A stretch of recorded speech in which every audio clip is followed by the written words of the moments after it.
সম্প্রতি রাজ্যে mid day মিলের খাবার নিয়ে ব্যাপক আলোচনা চলছে। বিভিন্ন জায়গায় স্কুলের মিড ডে মিলের মান, তালিকা, খাবারের তালিকা এবং পড়ুয়াদের পুষ্টি নিয়ে নানা প্রশ্ন উঠছে। আর সেই আবহে একের পর এক বড় ঘোষণা সামনে আসছে। এর আগে মুখ্যমন্ত্রী শুভেন্দু অধিকারী জানিয়েছিলেন, মিড ডে মিলে শুধুমাত্র নিরামিষ খাবার দেওয়া হবে না, পড়ুয়াদের জন্য ডিমের ব্যবস্থাও করা হবে। আর এই ঘোষণার পর থেকেই বিষয়টি নিয়ে ব্যাপক আলোচনা শুরু হয়েছে। কারণ বহুদিন ধরে অভিভাবকদের একাংশের দাবি ছিল, শিশুদের পুষ্টির কথা মাথায় রেখে খাবারের তালিকা, প্রোটিন সমৃদ্ধ খাবার বাড়ানো উচিত। আর এবার সেই তালিকায় নতুন সংযোজনের ইঙ্গিত দিলেন উত্তরবঙ্গ উন্নয়ন মন্ত্রী নিশীথ প্রামাণিক। মন্ত্রী জানিয়েছেন, ভবিষ্যতে মিড ডে মিল শুধু ডিম নয়, সেখানে মাছ দেওয়ারও পরিকল্পনা করা হয়েছে। অর্থাৎ ধাপে ধাপে পড়ুয়াদের পুষ্টিগুণ বাড়ানোর দিকে, পুষ্টিকর খাবার দেওয়ার দিকে এগিয়ে যেতে চাইছে সরকার। তিনি বলেন, শিশুদের সুষ্ঠুভাবে বেড়ে ওঠার জন্য সুষম এবং পুষ্টিকর খাবারের প্রয়োজন। তাই সরকার সেই বিষয়টিকে অগ্রাধিকার দিচ্ছে। শুধু ডিম নয়, ভবিষ্যতে মাছ দেওয়ার বিষয়টিও গুরুত্ব দিয়ে বিবেচনা করা হচ্ছে।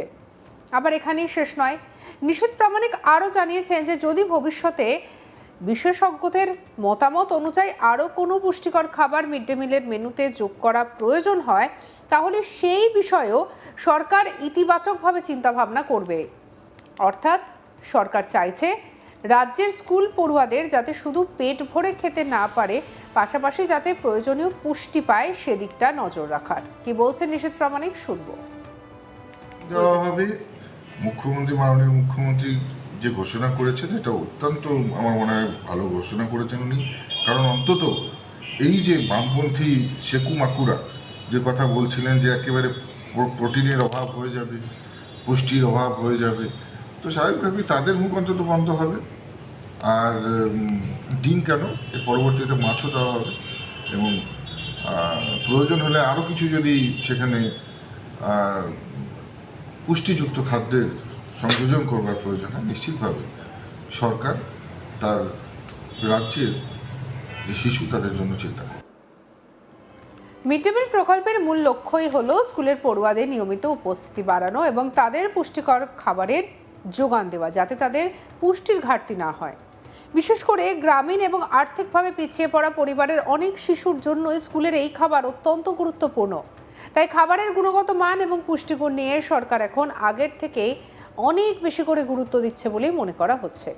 উল্লেখ্য, এর আগে মুখ্যমন্ত্রী শুভেন্দু অধিকারী ঘোষণা করেছিলেন, সপ্তাহে একদিন বা দুদিন করে স্কুলের পড়ুয়াদের সেদ্ধ ডিম দেওয়া হবে। আর এই সিদ্ধান্তকে স্বাগত জানিয়েছেন অনেক অভিভাবক এবং শিক্ষাবিদ। কারণ ডিমকে অত্যন্ত গুরুত্বপূর্ণ প্রোটিন সমৃদ্ধ খাবার হিসেবে ধরা হয়। কি বলেছিলেন, শুনবো।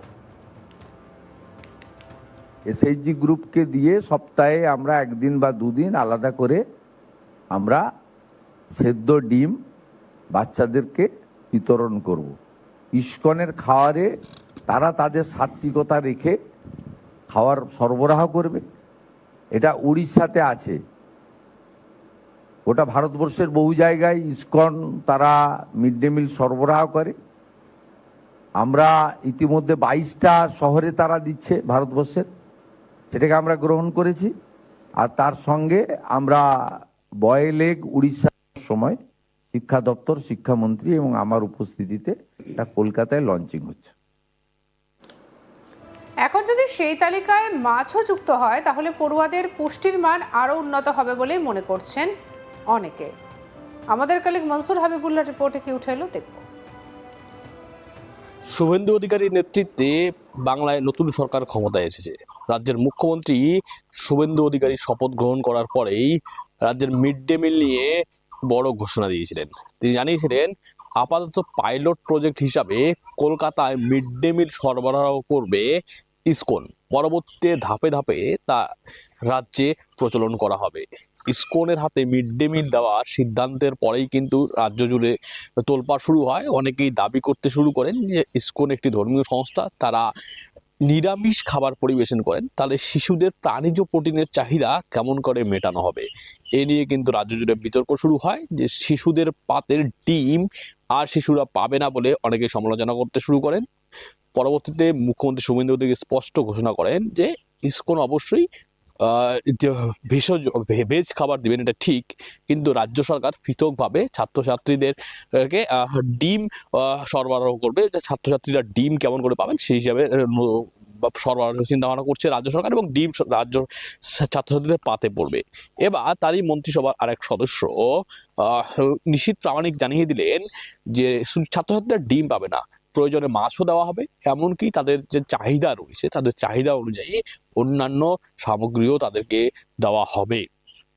যে কিভাবে দেওয়া হবে সেটা রাজ্য সরকার সেই হিসাবে ব্যবস্থা করবে।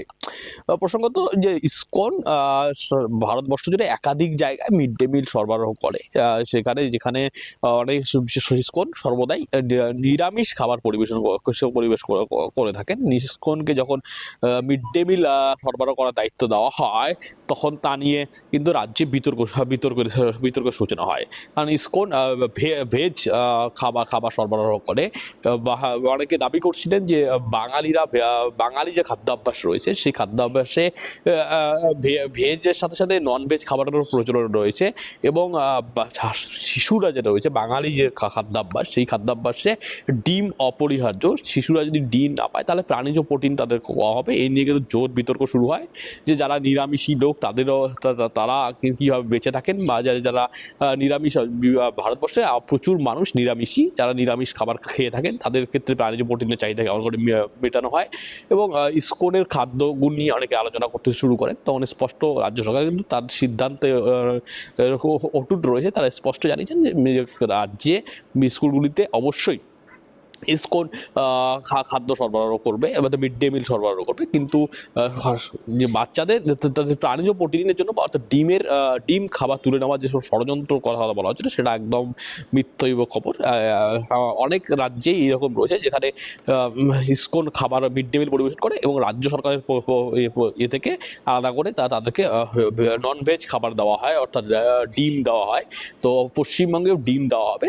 ডিম তো অবশ্যই ছাত্রছাত্রীদের প্রিয় খাবার, কিন্তু বাঙালিরা পরিচয় মাছ ভাতে বাঙালি। এবার যখন এবারে নির্বাচনে যখন প্রচার চলছিল, রাজনৈতিক প্রচার চলছিল, তখন একটা জিনিস বিজেপির বিরুদ্ধে বারবারই অভিযোগ তুলছিল তৃণমূল কংগ্রেস সহ বিরোধীরা, যে বিজেপি মাছ বিরোধী, যদি বাংলায় ক্ষমতায় আসে তাহলে মাছ খেতে দেওয়া হবে না। তার পাল্টা হিসাবে বিজেপির একাধিক বিধায়ককে দেখা গিয়েছিল তারা মাছ ভাত খাচ্ছেন, মাছ নিয়ে প্রচার করছেন। এমনকি বিধানসভায় মানে ক্ষমতায় আসার পরে তারা বিধানসভা ক্যান্টিনে একাধিক বিজেপি বিধায়ককে মাছ ভাত খেতে দেখা গেছে। এবং বিজেপির একাধিক যে কর্মসূচি হয়েছে কোচবিহারে আমরা দেখেছি, তাদের বিজয় উৎসবে কিন্তু মাছ ভাত খাওয়ানো হয় সাধারণ মানুষদের। সঙ্গে রাখুন আজ তাক বাংলাকে, সাবস্ক্রাইব করুন।